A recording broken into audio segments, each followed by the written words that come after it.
안녕하십니까. 오르가니스트 김천혜입니다. 교회 음악, 클래식 음악의 뿌리 67번째 강의입니다. 이 시간부터 한 몇 회에 걸쳐서 그동안 알아보지 못했던 미국 교회의 교회 음악을 알아보겠습니다.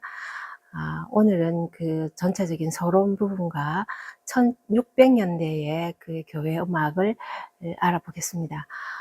초창기 미국의 그 교회 음악을 얘기하면 대체로 그 찬송가들이 주류를 이루는데요. 미국의 아주 초기 찬송가로서 대표적인 곡, 찬송가 36장, 주 예수 이름 높이요. 이 찬송가를 소개하겠습니다. 이 찬송가는 우리가 그 부활절에도 부르지만 평소에도 아주 자주 우리가 부를 수 있는 찬송가라고 생각합니다. 이 찬송가의 작시자는 그 영국의 페로넷이십니다. 에드워드 페로넷 이분의 그 가정은 신실한 그 가게였다고 합니다. 이분의 그 조부께서 프랑스의 그 개신교 위그노이셨다고 합니다. 그래서 그 개신교 그 가톨릭에서 박해를 피해서 스위스로 가셨다가 그리고 영국에 정착하신 그 가정이었습니다. 그러면서 이분의 부친께서도 성직자이시기도 했습니다. 이 페로넷은 그 평생을 통해서 그 설교도 있고 좋은 시들이 많이 있습니다. 그래서 이분의 평생 시집을 보니까 한 3권 정도가 있다고 합니다. 그리고 설교도 잘 하셔서 그 당시 웨슬리 쪽에 일을 하시던 그 많은 분들을 후원하던 헌팅턴 백작 부인이 계셨는데요. 이분과 함께도 사역하시면서 또 좋은 설교도 하셨는데요. 이분의 설교 중에 한 예화가 특이한 것이 있었는데, 그 웨슬리 목사님이 그 페로넷 이분께 설교를 이렇게 부탁했다고 합니다. 그래서 할 수 없이 그 글에 보면 그런 뉘앙스가 설교를 하게 됐는데요. 이분이 그 설교를 시작하시면서 하시는 말씀이 제가 오늘 최고의 설교를 하겠습니다. 이렇게 했답니다. 그리고는 성경에 있는 예수님의 산상보훈 있죠. 산에서 쭉 그 팔복부터 시작해서 나오는 산상수훈이라고 하는데요. 그 성경을 쫙 읽고는 그리고 내려가셨다고 합니다. 그것이 설교 전부였던 것이죠. 이런 그 글귀를 보면서 사실은 최고의 설교가 맞고 그 예수님의 그 말씀 이상으로 더 좋은 설교가 있을까, 이런 또 좀 색다른 그런 의미를 가지게 되는 그런 예라는 생각이 들었습니다. 이분은 이 찬송시를 1779년에 총 6절로 지으셨습니다. 그러면서 그 우리나라 자son가 보면 리폼 목사님, 침례교 목사님이신데요. 이분이 이후에 가사 단어를 좀 수정하시고 그러면서 또 한 절을 추가하시면서 우리의 그 찬송가 형태로 나온 것인데요. 총 6절이지만 우리 찬송가에는 4절로 되어 있습니다. 그런데 이 1779년에 이 시를 쓰시고 바로 그 해에 그 스룹솔이라는 영국의 그 오르가니스트가 있었습니다. 작곡가이시기도 하고 또 성악가이시기도 했는데요. 이분이 19살 되던 해에 바로 1779년 그 해에 그 좋은 선율, 이 찬 가사에 선율을 썼다고 합니다. 그 선율이 바로 마일스 레인이라는 좀 다른 곡조입니다. 영국에서는 이 곡조를 더 많이 부릅니다. 우리가 배울 그 다라라라라, 이거는 미국 작곡가고요. 다라라라라 다라라라 다라라라라, 이렇게 선율이 마일스 레인이 진행되는데요. 이 선율을 쓰셔서 영국에서는 그 페로넷 이분의 가사와 마일스 레인 이 스룹솔에 선율된 이 찬송가를 더 많이 부릅니다. 그렇게 부르는 이유가 영국 작곡가뿐만 아니라 사실은 그 뒤에 나오는 엘가나 본 윌리엄즈 같은 대작곡가들이 최고의 찬송 선율이다, 이렇게 격찬을 하기도 했었습니다. 그래서 즐겨 부르는 그 곡조와 찬송시인데요. 우리 찬송가에 들어있는 거는 바로 미국 작곡가 올리버 홀든의 그 곡이죠. 주 예수 이름, 이렇게 돼 있죠. 올리버 홀든은 그 성가대도 이렇게 지휘도 하시면서 또 뒤에 보니까 그 가창학교라고 다음에 이제 설명이 나올 텐데요. 거기 교사이기도 했습니다. 그 당시에는 그 전문적인 음악인보다는 아마추어들이 많았죠. 그래서 이분도 음악만 하신 분은 아니고 아주 뛰어난 음악인이면서도 악보 그 가게도 하시면서 또 다른 그 사무적인 일도 하시던 그런 분이시기는 했습니다. 그러나 거기에 아주 뛰어나서 합창곡도 있습니다. 그러면서 또 1789년 보니까 그 워싱턴이 그 보스턴에 방문했을 때 이분이 곡을 써서 연주한 기록도 있을 정도로 좋은 작곡가였습니다.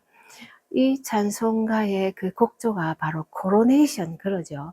그래서 왕관을 씌우는 대관식 이런 뜻이죠. 그래서 영국 배경으로 만약에 본다면 그 어마어마하지 않습니까? 그 왕에게 그 왕관을 그 왕을 이제 시작하는 그 대관식을 하는 것이 바로 이것을 상상하면은 될 것 같습니다.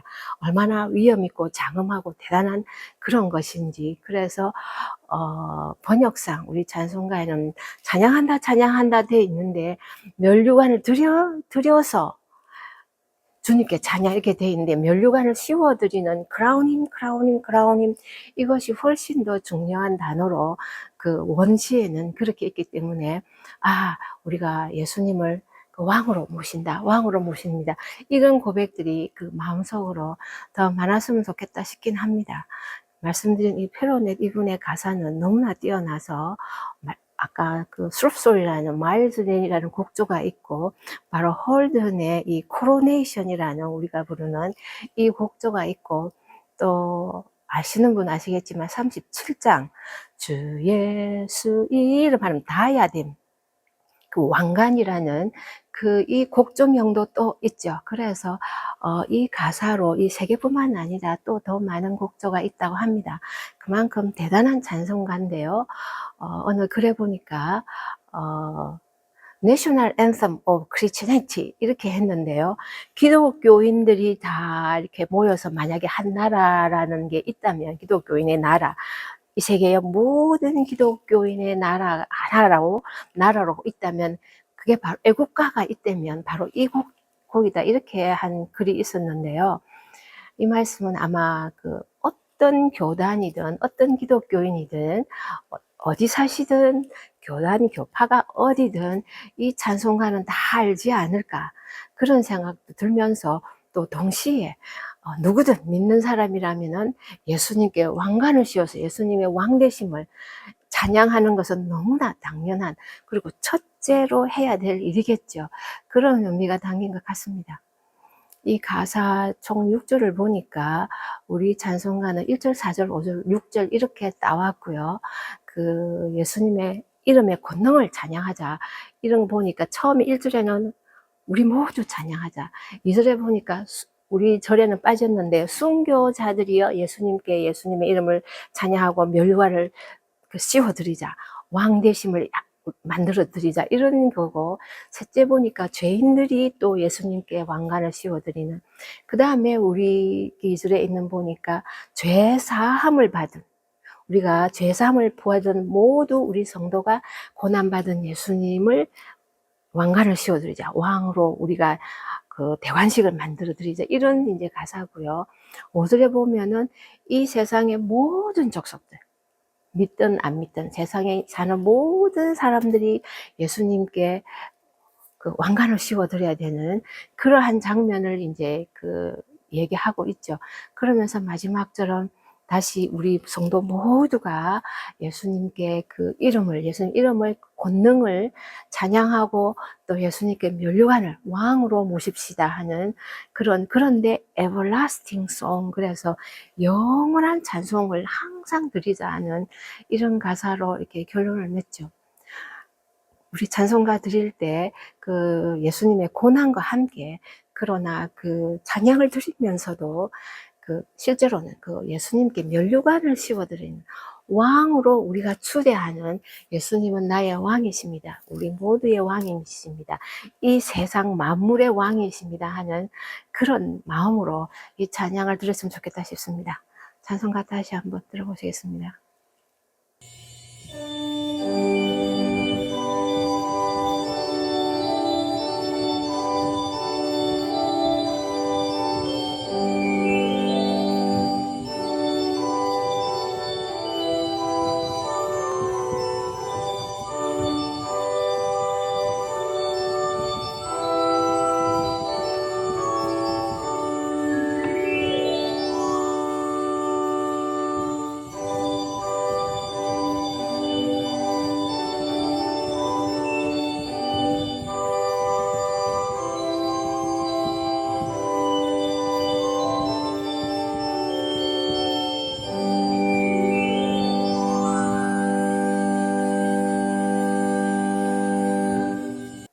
이어서 하겠습니다. 먼저 제가 강의하는 이 아담스 채플 오르간에 대해서 잠시 설명하겠습니다. 찬송가 강의에서 제 뒷모습이 조금 예전과 다르다라고 느꼈을 텐데요. 지난주부터 앞으로 6주간, 그러니까 8월 말까지 여기 있는 그 제가 연주하는 그 슈케 파이프 오르간의 그 전체 정비를 합니다. 그래서 모든 부품을 다 점검하고 파이프 먼지도 다 닦고 윤도 내고 건반의 세세한 것까지 다 그 점검을 하는데요. 그것 때문에 제 뒤에 이 모습이 이렇긴 하지만 또 가끔은 제가 이 정비하는 그 장면을 찍어서 영상에 함께 올리겠습니다. 이 점을 양해해 주시면 좋겠습니다. 미국의 교회 음악을 얘기하려면 너무 다양해서 참 얘기하기가 어렵다고 느끼는데요. 그렇지만 지금까지 우리가 교회 음악을 쭉 해볼 때, 그 교회 음악으로서 그 예배 안의 음악, 예배 밖의 음악, 만약에 예배 안에서 그 예술성이 높은 합창 음악, 그리고 찬송가, 그리고 기악 음악, 또 교회 밖에서 연주해온 교회 음악들이 많은 그런 것들을 소개를 했었는데요. 그런 맥을 이어가면서 어느 교단이 뭐 이렇게 안 하더라도 하나로 또 이렇게 이어지지 않을까 이렇게 희망하면서 그렇게 해볼까 합니다. 오늘은 그 미국 교회 그 첫 시간이기 때문에 그 미국의 전체적인 그 서론과 1700년이고 딱 이렇게 자르기는 아주 힘듭니다. 그렇지만 그 1600년대까지 대략 그 교회 음악의 그 전체적인 모습을 좀 알아볼까 합니다. 미국의 역사는 여러분이 너무 잘 아실 겁니다. 1492년 콜럼버스의 그 아메리카 대륙, 그 인도인 줄 알았다고 그러죠.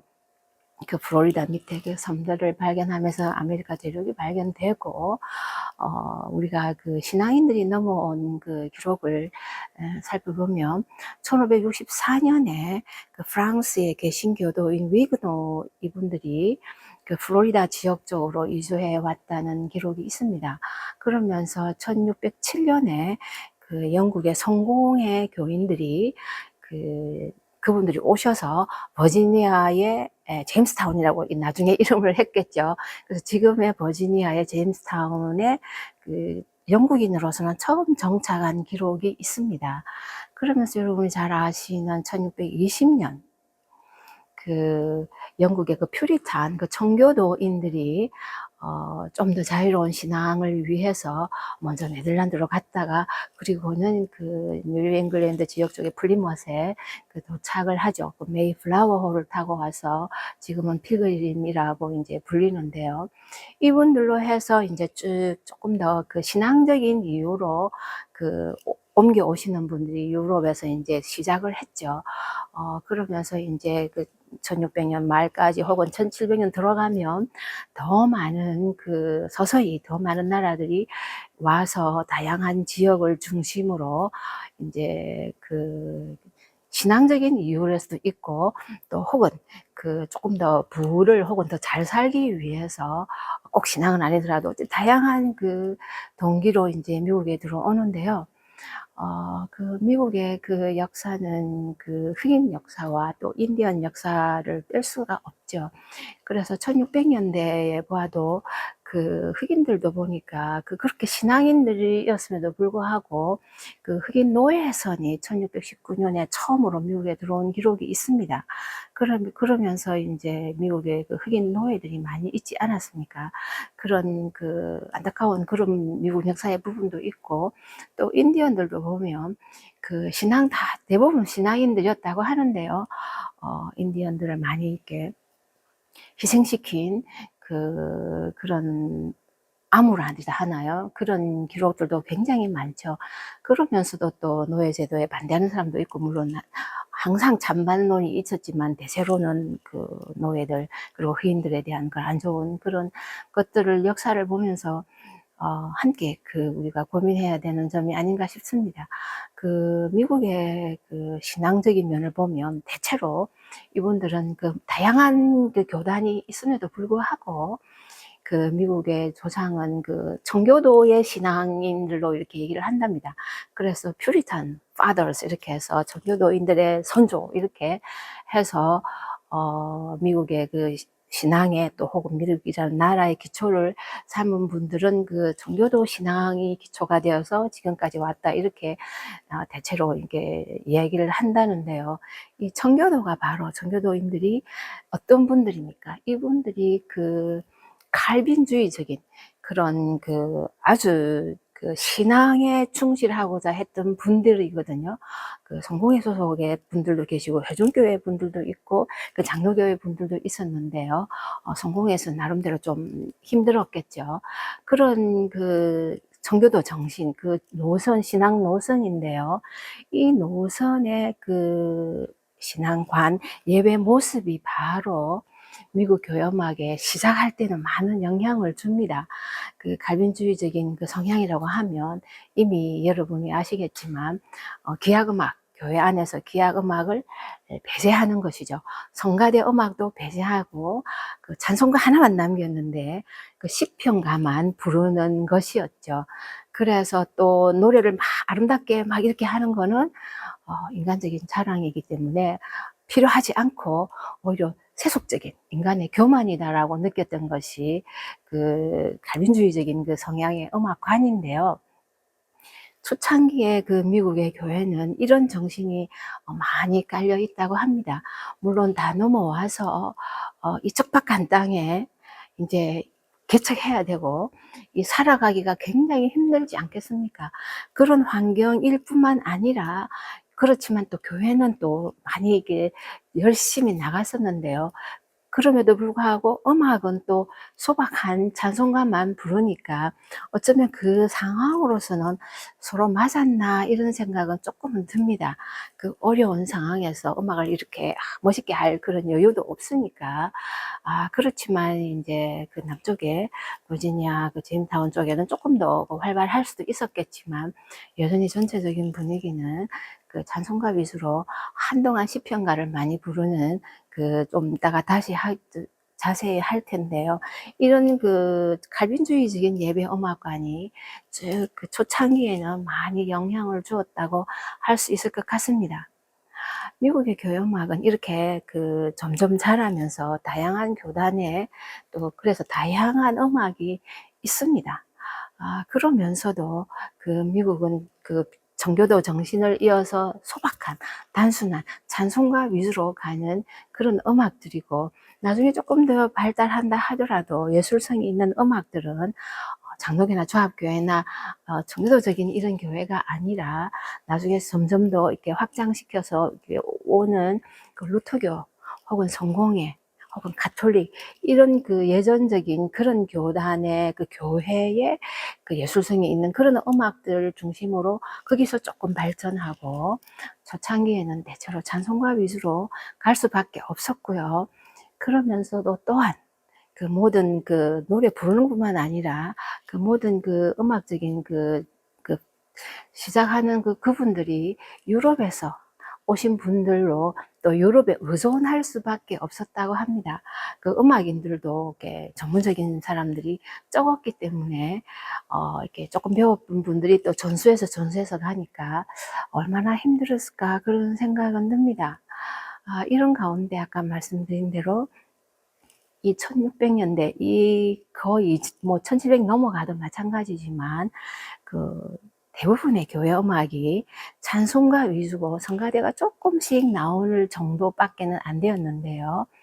이 그 미국의 그 찬송가 대표적인 찬송가 바로 그 베이 시편가라고 얘기하겠습니다. 그 미국에서 만든 시편 전집 1640년에 나온 건데요. 이 찬송집이 나오게 되는 그 과정도 보면 그 프랑스 사람들이 1564년에 플로리다에 오실 때 그 개신교도들이 오실 때 칼빈 시편가를 가져왔다고 합니다. 아마 주장을 이렇게 추측은 그렇게 합니다. 그래서 그 미국 오니까 틀림없이 그 칼빈주의적이고, 그래서 칼빈 제네바 시편가를 가져왔을 것이다. 그런 기록들이 있습니다. 그러면서 1607년에 그 제임스타운에 오신 그 성공회 분들은 성공회에서 부르는 구 버전, 올드 버전이라고 하는데요. 그 운율 시편가 스톤홀드와 홉킨스가 만든 시편가가 있습니다. 이 시편가를 갖고 와서 불렀었습니다. 그러면서 바로 1620년에 온 그 필그림들의 그 시편가는 에인스워스라는 그 이 목사님, 영국 목사님이 그 성공회 소속 아닌 그 국교도 성직자이신데요. 이분이 영어 시편가를 그 갈빈주의적인 거 감안해서 그 시편가를 1612년에 영국에서 만드신 것을 바로 이 필그림들이 네덜란드 가실 때 그거를 들고 갔답니다.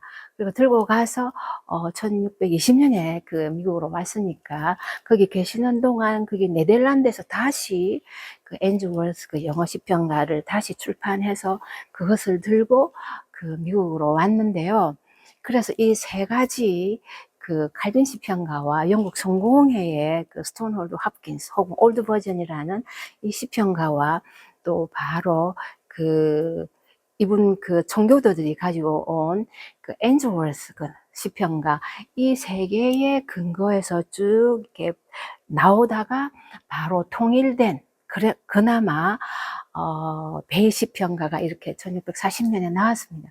그럼에도 불구하고 물론 에인즈워스 이 시편가, 그 네덜란드에서 온 그 청교도, 영국 청교도들이죠. 그분들과 또 영국 성공회의 그 스톤홀드와 홉킨스 그 올드 버전이라는 이 시편가는 함께 또 꾸준히 쓰이기도 했지만 베이 시편가는 굉장히 의미가 있습니다. 당연히 처음에는 가사만 있었습니다.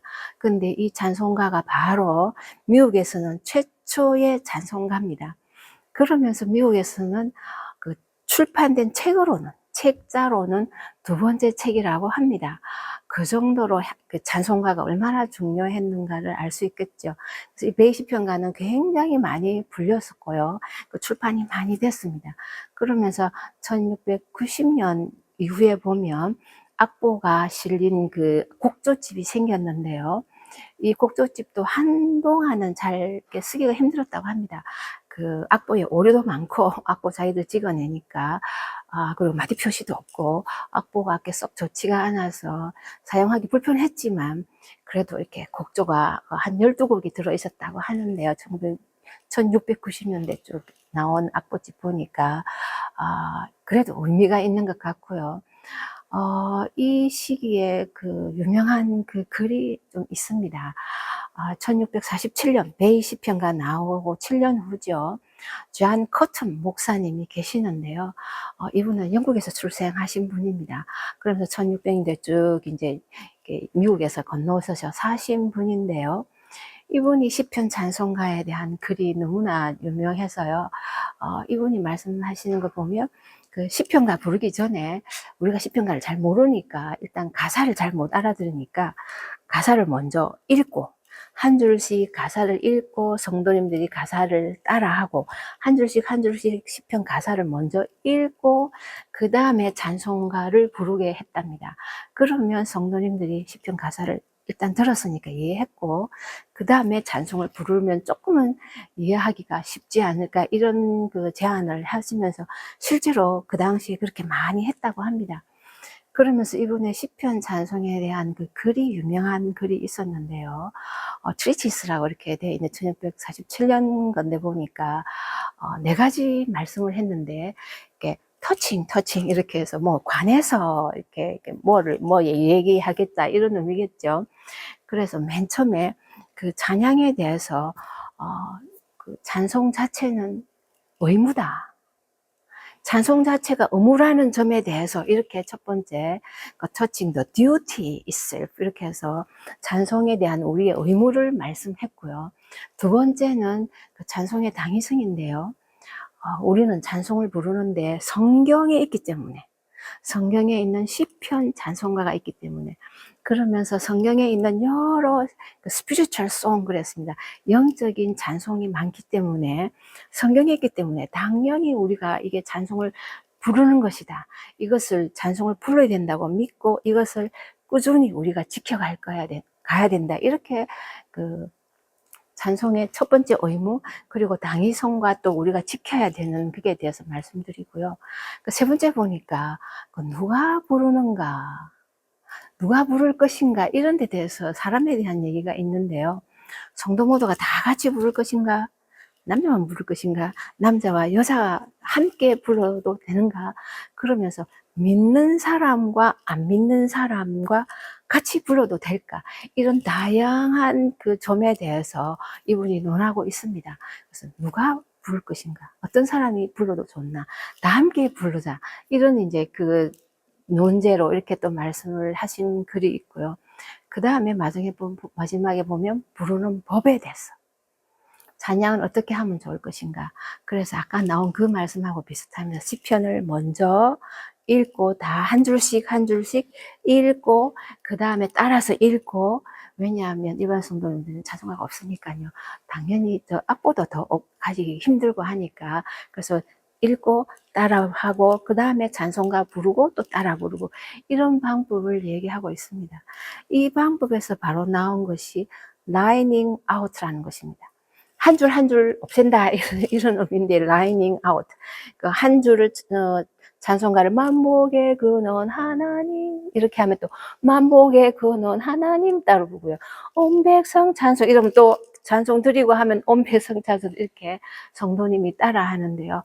물론 그 전에 시편을 먼저 읽고 따라하고, 그 다음에 한 줄을 부르고 또 한 줄을 따라 부르고, 이것을 라이닝 아웃을 하는데요.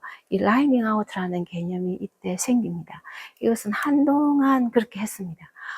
왜냐하면 악보도 없을 뿐만 아니라 나중에 있다 하더라도 악보 보기도 힘들고, 또 거기 보니까 일반 성도님들이 글도 잘 읽을 줄 몰랐다 그럽니다. 글을 이해 못했던, 문맹이죠. 글을 읽지 못하는 분도 많이 계셨기 때문에 성경을 읽어주고 따라하고 또 불러주고 따라 부르고, 그렇게 해서 그 시편가만 있으니까요. 시편가 이렇게 불렀다고 하는데요. 그 결과를 보니까, 그 상황을 이렇게 보니까, 부를 때마다 이제 성도님들이 천천히 이게 템포가 늘어지는 거죠. 빨리빨리 부르는데도 또 천천히, 또 빨리 부르는데 천천히. 그래서 전체적으로 그 찬송가 부르는 것이 아주 길고, 템포도 자꾸 늘어졌다, 이런 것도 있고요. 거기다가 더 심각한 것은, 이렇게 만복의 근원 하나님 하더라도, 일반 성도님들은 그 찬송가를 많이 안 불러본 사람들은 이렇게 쉽게 잘 못 따라 부르거든요. 그러다 보니까 각자 이렇게 다르게 이 노래를 불렀다고 합니다. 그러다 보니까 제대로 한 선율을 불러줬는데, 그 다음에 성도님들이 따라 부르실 때는 여러 선율이 다양하게, 여러분들이 온 백성 했는데 온 백성 하시는 분들이 있듯이 바르게 불러줘도 듣는 사람에 따라서 성도님들이 이렇게 다르게 이렇게 다 기억을 못 했을 수도 있고요. 그 높이를 잘 모르시는 분들도 많잖아요. 그래서 그 선율을 이렇게 잘 못 따라 해서 그 선율이 이상해지는 그런 경우도 많았다고 합니다. 그래서 그 1600년도 후반 쪽에 그 글들을 보니까, 노래를 이렇게 찬양을 하면은, 만약에 10분이 찬양을 하면 부르고 따라 부르면 10가지 선율이 나왔다, 그런 얘기가 있었습니다. 두 사람이 같은 선율이 아니었다, 이런 글도 있고요. 또 어떤 걸 보니까 이제 신앙인들이 많이 연합해서, 교회가 몇 개 연합해서 500명이 이런 기록이 하나 있었는데요. 500명이 이렇게 찬송가를 불렀던 기록이 있는데요. 그 기록에 보니까 500가지 선율이 있었다, 이 정도로 하나로 딱 통일돼서 부르는 게 정말 힘들었던 것 같습니다. 지금 우리랑 비교하면, 우리는 지금 너무나 좋은 그런 그 음악적인 그 세련됨, 그 교양이라 해도 좋고요. 참 이렇게 좋은 음악들을 한 선율로 쫙 부르지 않습니까? 그 당시에는 2명이 있으면 2선율이 나왔다고 하니까요. 사람 수대로 선율이 나왔다고 할 정도로 이렇게 그 선율이 통일되는 게 쉽지 않았다고 하는데요.